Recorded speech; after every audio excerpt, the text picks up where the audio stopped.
Geus kumaha sia bae teh menyokot ulah mere ulah nyarita-nyarita sodako geus. Jadi mah embung ieu dibere kudu boga hutang teh aya. Sebab mun urang dibere kudu boga hutang haram. Kiai ustad dibere duit kudu boga hutang hukumna haram.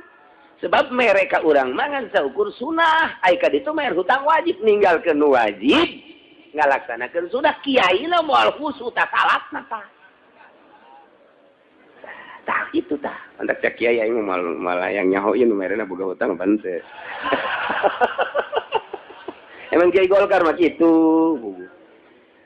Untuk lo bapak nyakit di akhir zaman mah kuari teh kiai diberian kudu ngeridit. Pan eta boga hutang. Boga hutang tah. Boga hutang tah di kiaina dibere. Mantap begitu didahar ku janjing anak pemajikan. Salatna masyaallah teu khusyuk jasa sebab nyana dibere haram narimana.